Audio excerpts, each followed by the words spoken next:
Well, hello and welcome to the Center for Crisis and Risk Communications, where we are passionate about preparedness. This is a brief tutorial on crisis communication planning. Well, my name is Benjamin Morgan. I am a principal at the Center for Crisis Communications, and I'm also associate faculty at Mount Royal University and Royal Roads University, where I teach crisis and risk communications. I am also currently the communications manager for the International Association of Emergency Managers Canada and the communications lead for Canada Task Force 2. I have a master's degree in professional communications, and this follows a 16-year career as an advanced life support paramedic. Now, I have quite a bit of experience dealing with crisis events from a communications perspective, primarily through my role as the supervisor of crisis communications with the City of Calgary. I held that position from 2013 through to 2018, where I held leadership roles for the communications during the 2013 Calgary floods. In 2014, we had Snowtember, a very heavy, unpredicted snowfall that caused a significant amount of damage to the urban forest canopy and caused significant power and transportation disruptions across the city. In 2015, we had an underground vault fire that resulted in power outages to the west end of our downtown core.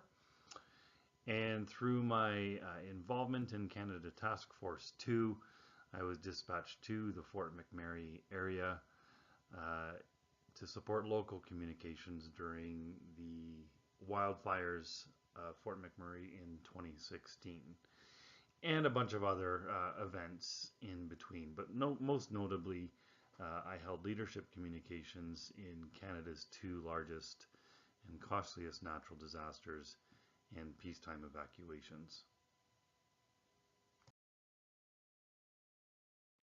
So I like to say, in the spirit of crisis communication planning, that hoping for the best is not a plan, but planning for the best is a plan.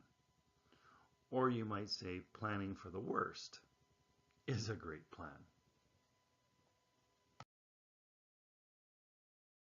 So before we get too far into crisis communications, I'd like to pause for a few moments and ask the question, what is crisis communication?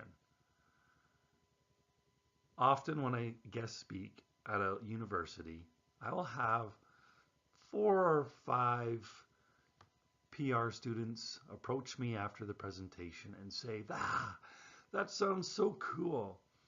I really want to get into crisis communications. So how do I do that? And I'll often ask them the question, well, if you want to get into it, what is crisis communications?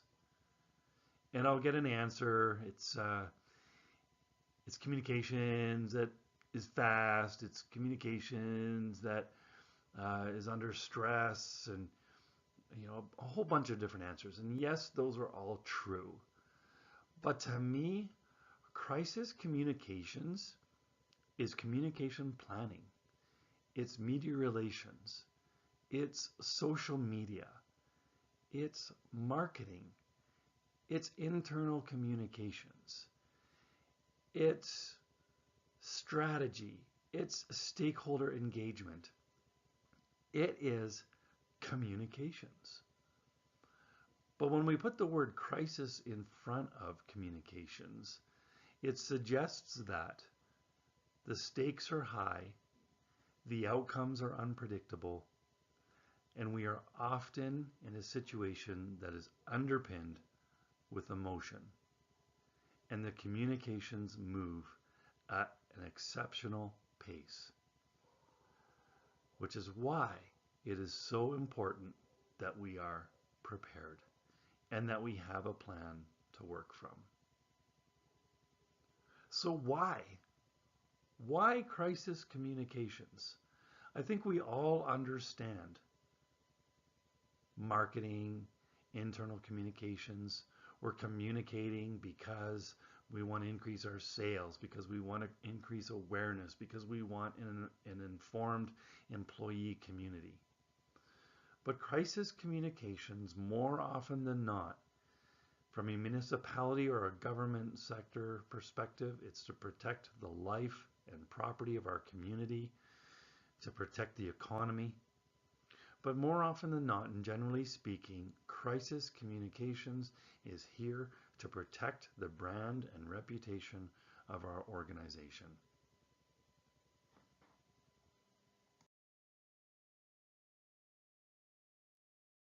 From a brand and reputation perspective, I would be curious to what you think of when you see this image. United Airlines.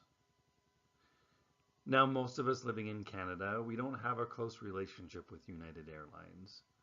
But what comes to mind when you see this image? I have heard broken guitars. I have heard shitty service. And I have heard dragging doctors off of aircrafts. Now, all of those may be true, but when I think of United Airlines, the one that comes to my mind is the poor physician being dragged off the aircraft, screaming and kicking, knocked unconscious briefly. And this event had such incredible negative impact to the brand and reputation of United Airlines. If we cannot beat our competitors, we beat our customers. That says a lot. Crisis communications and the protection of your company or your organization's brand and reputation begins well before a crisis event. I call it the sentiment bank. Your organization should be making continual deposits into the positive sentiment bank of your stakeholders. Because when a crisis event comes around, they're going to need some sentiment to withdraw from. Let me give you an example. So now what comes to mind when you see this image? WestJet. I've heard fun. We're owners, so we care. Caring. Compassionate. The best. And ah. And yes, the Christmas miracle. WestJet does an amazing job in continually making deposits into the positive sentiment bank. They engage and they connect with their stakeholders. They create the feeling and the connection of their organization to their stakeholders. Most of them. So when we hear something about WestJet in the news, like pilots assaulting flight attendants in Hawaii during layovers, our typical reaction is to say, "Ah, but it's WestJet. They'll make it right." WestJet is a great example of crisis communications well ahead of a crisis. When talking about effective crisis communications, I'll often use the analogy of the perfect wedding. Now, what do weddings have in common with crisis events? Well, I guess that depends on the wedding. Imagine, if you will, that you have traveled to celebrate the matrimony event of these two beautiful people, the bride and the groom. You're sitting in a chair watching this event unfold in front of you. From our perspective, the groomsmen are lined up to the right of the groom. Their dressing looks amazing.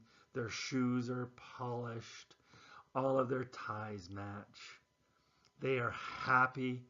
They look excited for the groom. Except for the one groomsman, or maybe he's a bridesmaid, that seems to snuck in to the left of the bride. But it works! To the left of the bride are the bridesmaids. They all look amazing. They're so happy for their best friend. And we, sitting in the audience, the bride and the groom stakeholder, we are connected to them emotionally, and we are praying and sending warmest thoughts to them for an amazing marriage. What we didn't see was that an hour before this ceremony, the bride lost a heel on her shoe, and she's actually wearing sneakers under her dress instead of the shoes that she had always dreamed of wearing. The groomsman, 3 guys in from the groom, split his pants, and there's 3 safety pins holding his pants together. The goofball that has run over and enjoying the bridesmaids actually got into a fight with the bridesmaid that he's standing next to just half an hour ago. And the bride screamed at them and said, "You guys, knock it off. This is my day. You're ruining it for me. Smarten up." But at the end of the day, when they all came out, they presented themselves together. The key message that we are seeing and that we're connected to here is that they are happy, that they're committed, and that they are surrounded by people that love them and support them. From the outside looking in, this was an amazing event. And when you go into a crisis response, you want your stakeholders from the outside looking in, looking at you like it's the perfect wedding. Your spokesperson is at the podium. Your spokesperson is surrounded by people that will support them. The messages are drafted. It doesn't matter that perhaps things are crumbling behind the scenes, or there's another challenge that just crept up. The perception and the connection between your stakeholders and your organization is similar to that of this wedding. And that starts with a plan. So let me ask you this. Is your organization ready to respond? I almost guarantee that somewhere within your organization you have an emergency response plan, or a municipal emergency response plan, or policies and procedures, what to do when something goes wrong. But are you ready to respond with your words and with your messages? Do you have a plan? Now, before beginning to author or write or craft either your crisis communication plan or your emergency response plan, I believe it is important to understand your key areas of risk. What is your organization at risk for? Not just what are we at risk for, but give consideration to what do your stakeholders believe that your organization is responsible or accountable for. So if you are an airline company and your flight is delayed, but it's out of your control, something to do with airport operations, do your stakeholders understand the difference between an airport authority running delays, or do they just assume and blame you? What are your key areas of risk for your own operations and give consideration for the things that your stakeholders may also believe that you are accountable or responsible for.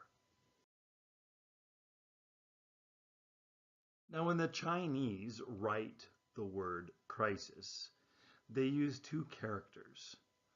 One of those characters represents threat, and one of those characters represents opportunity. And it is not any further from the truth.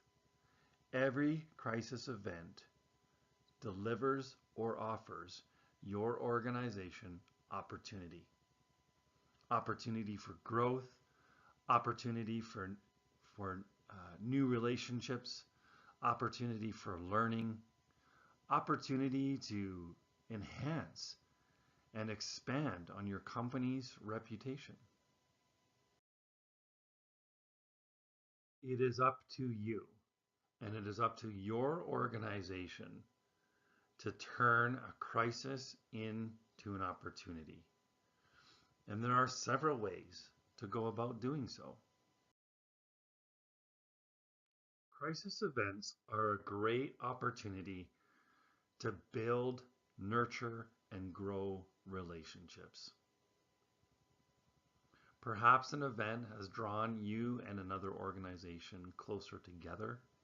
You've worked together in a way that you never have before. The key here, however, is not to wait for a crisis event to begin to build important relationships. Relationship building begins today. Who do you need to work with? Who do you interact with? Who are your key partners? Who is going to take the lead during a crisis event? If you're a post-secondary institution and you have an active shooter on campus, you're going to be working with your local police authority, your local municipality, your local fire service, your local healthcare system. They're all going to be engaged and have something to say about your event. Who says what when, who has the authority to speak to what, are all things that need to be decided well before an event. Tabletop exercises and functional exercises are a great opportunity to invite your partner agencies in so that you can work together and start to build and foster and nurture that relationship. Crisis events are also a great time to foster and build new relationships. After the 2013 floods in Calgary, I was working on my after action report. I was combing through all of our data, looking at ways to improve, and I stumbled across a tweet. And the tweet read something like, "Where do Calgarians find the best evacuation maps? At City of Calgary? No. At Global TV? No. At Calgary Herald? No. At Car2Go? Yes." And that intrigued me, and so I did a little research and I found that the Car2Go, the car sharing program here in Calgary, had done an amazing job at communicating and sharing with their customers evacuation notices, closed areas, etc. So I called them up and we went and had a coffee. And I learned that Car2Go was using our media releases. They were using our information, putting them into their software, creating evacuation maps, and sending those out by email to all of their customers. Now at the time, Car2Go in Calgary had about 35,000 customers. Those customers were primarily downtown users within the home area of the Car2Go program. Most of those users, and all of them now, I'm not sure what the number is now, carried mobile app on their phone that Car2Go was able to push notification to. And I thought, wow, you're telling me, Car2Go, that you can reach 35,000 people that are primarily downtown folks through your email system and your push notification through your app? And they said yes. And that created a new relationship. So in the city's crisis communication plan, there is consideration to be given to using Car2Go as a communication channel. These are the relationships that are available if you're open and thinking outside of the box before, during, and after a crisis. One of my favorite stories of opportunity from the Calgary floods comes from the roads and the engineering department in Calgary. Now the floods, if you're not familiar with Calgary, the Elbow River flows around downtown and connects with the Bow River. The Bow River is the one that flows through downtown, and the Elbow River kind of meanders its way around and then connects with the Bow River. But as the Elbow River spilled its banks, it washed out McLeod Trail. This slide is looking south on McLeod Trail, and we are south of downtown, so this is just south of downtown looking south. The lanes we are in are the northbound lanes heading into downtown. The road was washed out, and not just washed out, but there was a lot of utility work underneath the road, fiber optic cabling, etc., that were badly damaged. And the rebuild, part of the rebuild of our city involved the Calgary Stampede, the greatest outdoor show on earth. Over 100 years running, the show has never been canceled. And this is one of the major arteries, one of the major roadways to get to the Calgary Stampede. So as I understand the conversation, there was a lot of talk about what are we going to do with McLeod Trail. We need McLeod Trail available for the Calgary Stampede. It was about to start a couple of weeks away. And there was discussion about, well, let's fill it in, let's pave it over. We'll just cover over all of the utilities that are broken. We'll get through the Stampede, and then we'll come back afterwards, dig it all up again, and then fix the utilities, and then pave the road. But sitting at the back of the room, again, as I understand it, was a relatively new, young engineer who said, why would we fill it all in, cover it over, and dig it back up again? Why don't we just make a new McLeod Trail? And the room kind of turned to look at him, and you can see the grassy space on the right-hand side of the slide. That gets bigger and larger as you move north. And the suggestion was, let's just build a new McLeod Trail. We'll go around. We'll take the grassy median. We'll divert McLeod Trail around. That will allow us to repair all of the damaged utilities and fiber optics. And then after the Stampede, we can just finish it off and fix it up. And so for a young engineer to be able to say, hey, here's an idea, that work was done overnight. It was an amazing feat. But there's opportunity. There's opportunity to look to others for their ideas. There's opportunity for new ideas.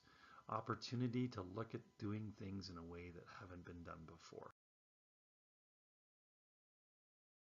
Okay, so we're here to build a plan. And of course, this is something that at the Center for Crisis and Risk Communications, we would be happy to support you with.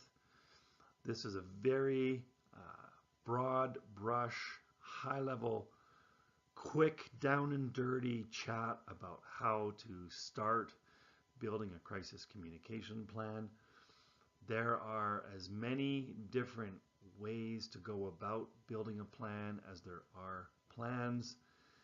This is just one way or one approach that you may like to consider. On the Center for Crisis and Risk Communications page, to the right of this video is a sample crisis communication plan.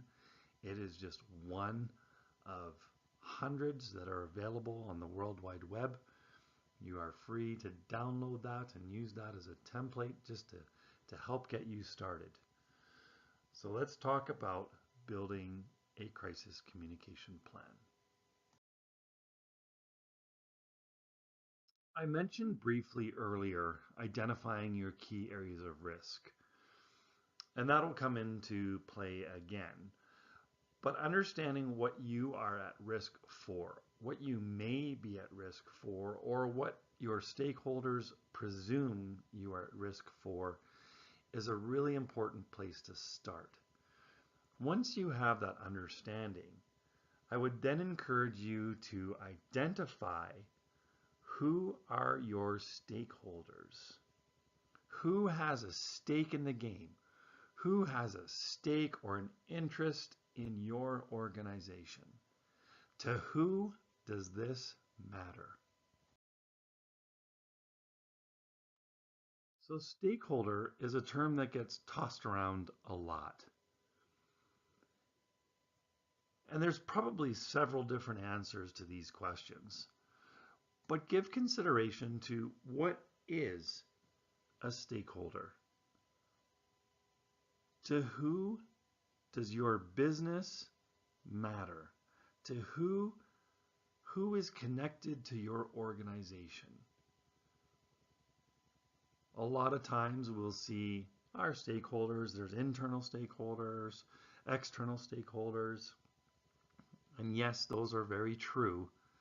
But in a crisis event, I would encourage you to dig a little deeper and consider your stakeholders as those who are directly impacted by this event, those who are indirectly impacted by this event, and consideration must be given to those who aren't impacted by this event at all. Who are your stakeholders? There's a lot of different exercises to help you come to an understanding with who your stakeholders are or may be during a crisis event. But why are they important? Well, if they're your shareholders, they want to know you're managing your company well. If they're your shareholders, they expect you to be looking after their money and their investment. If they're your citizens, they want to know that you care about them, that you're protecting them, that you're doing whatever it takes to make sure they're safe.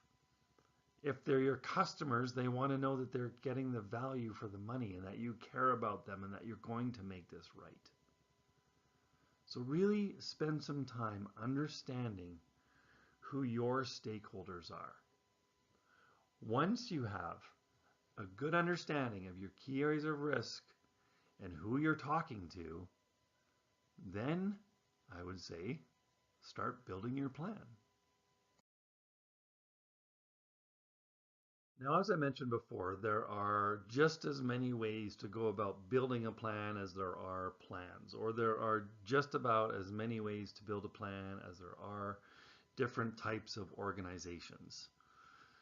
There are equally just as many consulting companies willing to sell you a crisis comms plan or build you your crisis comms plan.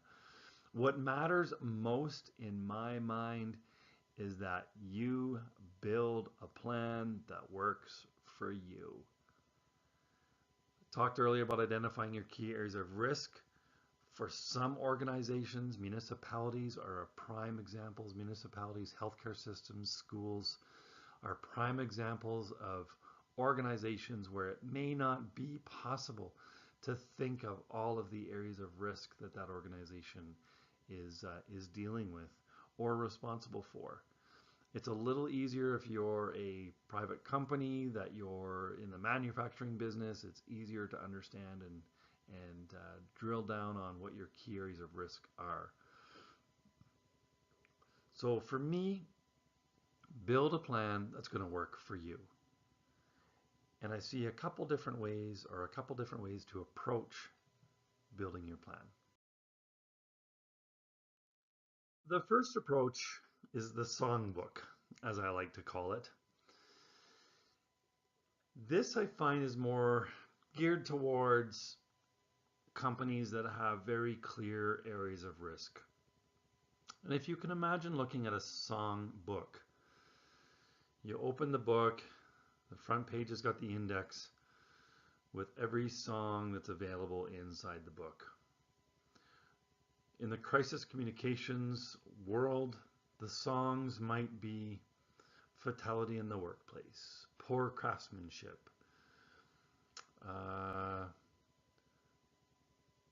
failure of, it could be assault in the workplace, it could be poor stock price or reporting period, it might be break-ins or thefts or cybersecurity or cyber hack or whatever the key areas of risk are. Point being, the songbook is a book that the communications team would turn to when dealing with a crisis. So here we are, we've been attacked, we've got a cybersecurity hack, we're getting our team together, and we all are turning to the cybersecurity song page. Now we're all going to follow along, we see all the notes, we know what our messages are, we're going to communicate them, here's our channels, etc. It's very clear, very prescriptive, and likely works, the songbook, so that your team knows which page to turn to and what song they're going to start. Now the orchestra approach, on the other hand, to me is more geared towards organizations like municipalities, post-secondary institutions, healthcare systems, where, yeah, we have some idea of our key areas of risk. We know we're at risk for natural disaster events. We know we're at risk for airplane crashes. We know we're at risk for disease outbreak. We know we're at risk for active shooters. But there's just so many other things out there that at this time are unimaginable. And when this is the case, I think of writing a crisis communications plan like I'm teaching an orchestra. The focus is on what seat you're going to sit in, what instrument you're going to pick up, and we're all going to work together to learn how to harmonize. We may not know what song we're playing, but as long as we know where we're sitting and what instrument we're accountable for, and that we've worked together, we can pick up and harmonize and play along with any song. A well-rounded, well-practiced crisis communication team, in my mind, will be able to play no matter what song they've been presented. Then there's also the hybrid model, where it's equally important to build your orchestra so that your team members know what instrument they're playing, where they're sitting. But if you've identified key areas of risk, build those in too, so that you have a songbook and you have the ability of the orchestra to harmonize. The challenge when you just rely on the songbook is that when your team comes in and they open to the table of contents and they're looking for the wild hippopotamus on a rampage song and it ain't there, that they freeze. So the backup is, I know what instrument I'm playing, I know how to harmonize, and let's get going. So when I think about crisis communication planning, I often refer back to my paramedic training. I went through, it was called first responder training in the day, and then it was EMT training, and then paramedic training. And one of the skills that we learned was how to remove somebody out of a car. So when there was a car crash, how do we take somebody out of a car? And we practiced it. We learned the fundamentals. We learned the importance of holding the neck still. We learned, we had some tools, a neck brace, a backboard straps, and then we learned ways in which to move the body as one unit in line. And we practiced and practiced and practiced that. We would In the classroom, sit somebody in a chair and pretend it was a car. And if we were feeling ambitious, we would go out to the parking lot and get somebody's car and sit them in the driver's seat and practice taking them out of the car. And that was really great until I was actually working on the ambulance and I got dispatched on a car accident. And we arrived at the car accident and the car wasn't sitting on its four wheels and the patient wasn't sitting nicely in the front seat, but the car was flipped on its roof in a ditch and the patient was hanging upside down from a seatbelt. And they hadn't taught us how to remove somebody hanging upside down from a seatbelt from a car in the ditch. But we did have the fundamental subtleties or the requirements or the foundation on how to properly remove somebody from a car. The rest of it we had to wing and make up on the go. And to me, that's very similar to crisis communication planning. And that's where I blend the songbook from the orchestra. So the songbook, I would have flipped to the remove patient from a car song page, but there was no page for remove patient from a car upside down in a ditch. That's where the orchestra comes in, relying on the fundamentals that we've practiced and then applying them to a new situation that we really hadn't expected. Now, I've kind of suggested before, there are tons, hundreds of different ways to approach authoring or building a crisis communications plan. This is a sample of some of the elements I would recommend are included in your crisis communications plan. This gives you a place to start. You should give consideration to other elements that make sense or work for you and your organization.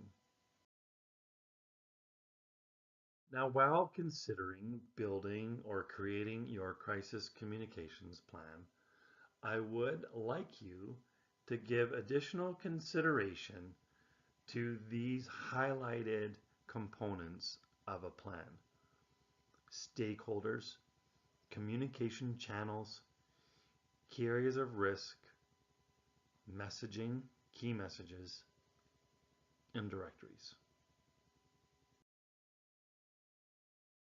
Who are your stakeholders? Giving your stakeholders consideration and including them in your plan helps, no matter who has been called in to assist, a general idea or a sense of who they should consider communicating to. Even as a simple reminder that, hey, we should be talking to our employees about this event, even though it's an external focused event, we should be talking to our employees. This section serves as a good reminder as to who you should be talking to, who has a stake in your game. It is equally important to outline all of your communication channels. I would encourage you to be creative. Think outside of the box. Communication channels, our website, our receptionist phone number, our Twitter, our Facebook page, our email system, our email contact list, our mobile app. Perhaps we have a large LED sign outside of our building that can display a message. At the City of Calgary, I identified approximately 38 different communication channels. I could program the front of the buses to display a sign in lieu of the route number. The signs hanging over the highway that are time to signs could be programmed to display a message. Think creatively and further understand which channels reach Which stakeholders? To reach these stakeholders, I should be using this channel. Also give consideration to who owns those channels. Does your marketing department own and hold the passwords to your social media channels? Does your web and digital team own the passwords and the authority to make changes to your website? Who do you need to call during a crisis to access your communication channels?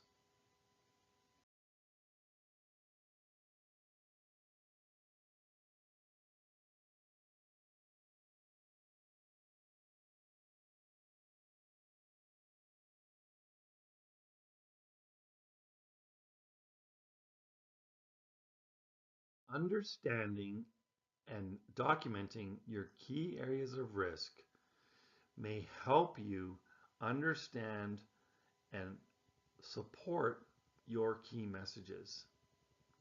Knowing where you Key messaging is an area of which I am very passionate. My passion will not do justice on this recording. What I will say is that developing clear, concise key messaging may save the day. The Center for Crisis and Risk Communication subscribes to the work of Dr. Vincent Cavello. He has available many resources on developing key messages. Those resources include message mapping, understanding the 2793 formula, and that your messages should be caring, compassionate, and optimistic. There are resources available on our website, and we would be happy to work with you in developing clear, concise, and simple key messages. Making sure that you have directories available may one day save the day. During the 2013 Calgary floods, some partner agencies like the Calgary Zoo and the Calgary Stampede found themselves struggling to find the directories for all of their employees. They were in computer systems or in binders in flooded out offices. Give consideration to creating directories that not only include your senior executive staff and your employees, but your partner agencies, local media outlets, influencers, whoever you think of that you may need to contact for help, support, or to provide information to during your crisis event. A quick broad brush at some of the key components to consider when building your crisis communications plan. I invite you to use the generic logo company plan as a template to help get you started. Once you've completed your plan, please feel free to connect with us for our support and/or guidance. But now that you've got a plan, now what? A plan is only the beginning. Your plan must be tested, practiced. Your orchestra needs to be trained and exercised and may need coaching. The fire department is a great example of an organization that practices. They train, they exercise, and they coach. Anytime the fire department is sent and responds to a call, they utilize that call as if it were a real full-scale event. Even the false alarms. Engine 1, we are on the A side of the building, we're in command. So that it becomes second nature If they arrive at a building that's fully engulfed in flames, you'll hear the same thing. Engine 1 were in command on the A side of the building. They practice and practice and practice so that their response becomes second nature. There never is a clearly defined, this is what you're going to find, firemen, when you respond to a fire. Every fire is different. But because they have built a plan and they have practiced, they know where to begin. They know where to start. And so should you.